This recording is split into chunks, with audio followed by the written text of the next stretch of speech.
नमस्कार साथियों, India cyber news Kanpur महानगर उत्तर प्रदेश, जो कि आज यूपी की सरकार उत्थान पर उत्थान करती जा रही है। लोगों की परिस्थितियां बदल रही है। देखते देखते आने को योजनाओं का लाभ गरीबों को दिया जा चुका। कोरोना से संबंधित महामारी में योगी सरकार ने अनेकों प्रकार की योजनाएं तत्काल लागू कर दी, जिसका लाभ योजनाओं से संबंधित जो व्यक्ति लेना चाहते थे उनको जरूर मिला। प्रधानमंत्री आवास योजना है जो बहुत सारे लोगों को मिल चुकी है और आवास के अनेकों योजनाएं लागू कर दी गई। योजना के अंतर्गत फ्री राशन दिया जा रहा है। इसके अलावा योगी सरकार हर संभव प्रयास कर रही है कि किसी को किसी प्रकार की कोई भी परेशानी ना मिले। इंडिया साइबर न्यूज से संपादक श्री नारायण एडवोकेट की खास खबर। देश की खबर सच्चाई के साथ।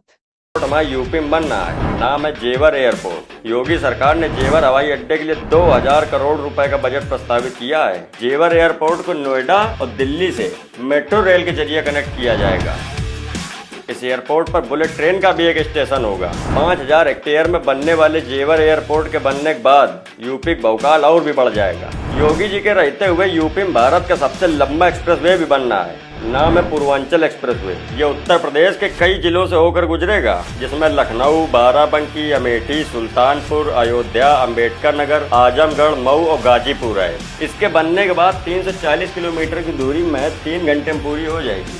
22,494 करोड़ की लागत से बनने वाले इस एक्सप्रेसवे की नींव जुलाई 2018 में पीएम नरेंद्र मोदी ने आजमगढ़ में रखी थी। इतना ही नहीं भैया, लिस्ट बहुत लंबी है। बुंदेलखंड एक्सप्रेसवे, अयोध्या में हो रहे 20,000 करोड़ का निर्माण कार्य, काशी की 1500 करोड़ की परियोजना, 36,000 करोड़ का गंगा एक्सप्रेसवे और भी बहुत कुछ है। तो समझ गए क्या है यूपी कितना भौकाल बना हुआ है पूरे देश में। अरे भाई, क्योंकि योगी जी की दमदार सरकार है, इसलिए यूपी का चौचक भौकाल है।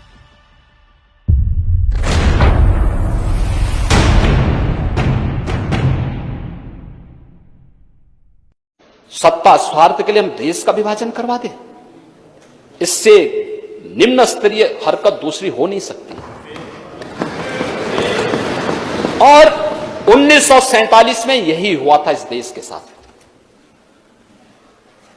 महोदय, मैं फिर इस सदन में रखना चाहता हूं और अपने विपक्ष के मित्रों को भी, जो जाति जाति की रट लगाते हैं ना, इनको मैं बताना चाहता हूं। आजादी की लड़ाई में 2 दलित नेता इस देश के अंदर थे। एक बाबा साहब डॉक्टर भीमराव अंबेडकर और दूसरा श्री जोगेंद्र नाथ मंडल।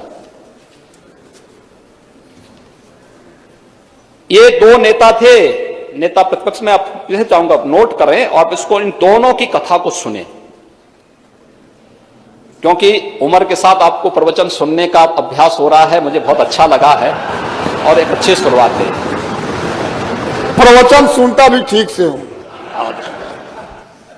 नहीं, मैं आपके पूरे भाषण के दौरान बैठा रहा, और मैं इसलिए बैठा रहा कि भाई, एक तो आप बलिया के हैं और बीच में कहीं ऐसा ना हो कि हमारे यहां से सुरेंद्र सिंह उठ खड़े हो जाएं, तो इसलिए मैंने कहा मैं स्वयं यहां बैठे रहता हूं।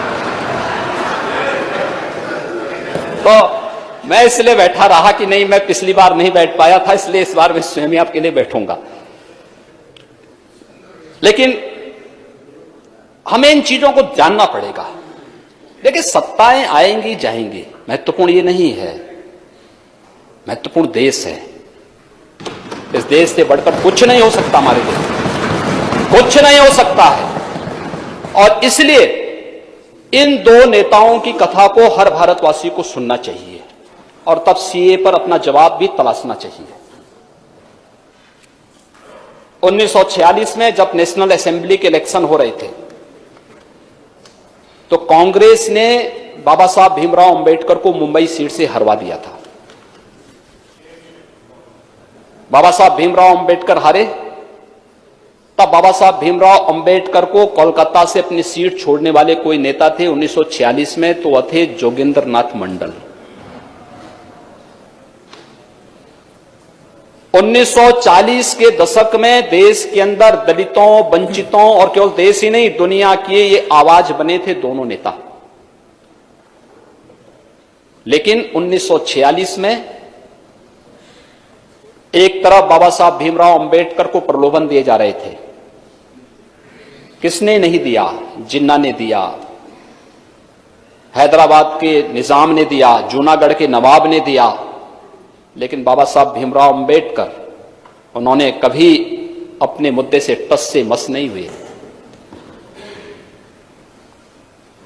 उन्होंने कहा था कि मैं जानता हूं कि भारत के दलितों और वंचितों का हित कहां सुरक्षित है।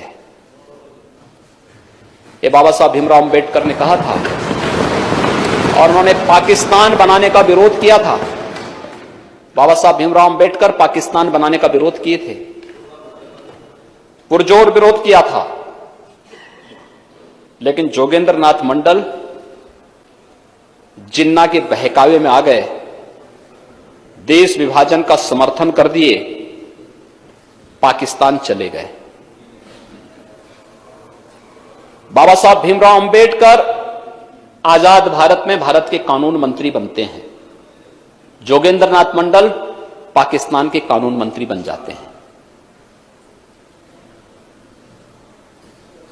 बाबा साहब भीमराव अंबेडकर भारत के संविधान के शिल्पी बने, और 1950 आते आते श्री जोगेंद्र नाथ मंडल पाकिस्तान में दलितों पर, हिंदुओं पर, सिखों पर होने वाले अत्याचार से इतने व्यथित हो गए कि महोदय अक्टूबर 1950 को वे वापस भारत भाग के आ गए और कोलकाता में आकर के एक शरणार्थी का जीवन यापन करने लग गए। 1950 से लेकर के 1966 तक जोगेंद्र नाथ मंडल गुमनाम जीवन जिए भारत के अंदर, और अंत में उनकी गुमनाम मौत हो गई। कोई जोगेंद्र नाथ मंडल के बारे में वर्तमान की कोई पीढ़ी नहीं जानती होगी, कोई नहीं जानती। देश के साथ गद्दारी करने वालों को इसी प्रकार की गुमनाम मौत मरनी पड़ती है। और दूसरी तरफ बाबा साहब डॉक्टर भीमराव अंबेडकर है, भारत के संविधान के शिल्पी बने। भारत के अंदर किसी भी राष्ट्रीय नेता के इतने स्मारक और इतने स्थल नहीं होंगे। प्रधानमंत्री मोदी जी ने बाबा साहब भीमराव अंबेडकर से जुड़े हुए 5 स्थानों को पंच तीर्थ के रूप में भी विकसित कर दिया। मऊ छावनी मध्य प्रदेश, जहां उनका जन्म हुआ, भव्य स्मारक बना है बाबा साहब का। इंग्लैंड में रहकर के, जिस भवन में रहकर के उन्होंने उच्च शिक्षा अर्जित की, भारत सरकार और महाराष्ट्र की भारतीय जनता पार्टी की तत्कालीन सरकार ने उस भवन को खरीदा। अनुसूचित जाति जनजाति के बच्चों को वहां जाने की व्यवस्था, स्कॉलरशिप की व्यवस्था, कॉर्पस फंड बना करके उनके लिए वहां पर व्यवस्था की, और वहां पर बाबा साहब भीमराव अंबेडकर का स्मारक इंग्लैंड में बनवाया। दिल्ली में जिस भवन में रहकर के उन्होंने सार्वजनिक जीवन अपना जिया, वहां पर एक इंटरनेशनल अंबेडकर स्मारक, वहां पर भी भव्य स्मारक बना है। कभी जाकर के देखें लोग, इनकी आंखें चौधिया जाएंगी। नागपुर में उनकी दीक्षा भूमि, भव्य स्मारक, और उनका चैत्य भूमि मुंबई में भव्य स्मारक विकसित हो रहा है। यह है सम्मान। और यही नहीं, स्वतंत्र भारत ने उन्हें भारत रत्न की उपाधि से सम्मानित करके भारत रत्न की उपाधि। यह है दो लोगों की कथा। एक राष्ट्रपुत्र बनकर के भारत रत्न बना, और एक ने देश के साथ गद्दारी की, गुमनाम मौत मरा। अब तय कर लें कौन क्या करना चाहता है।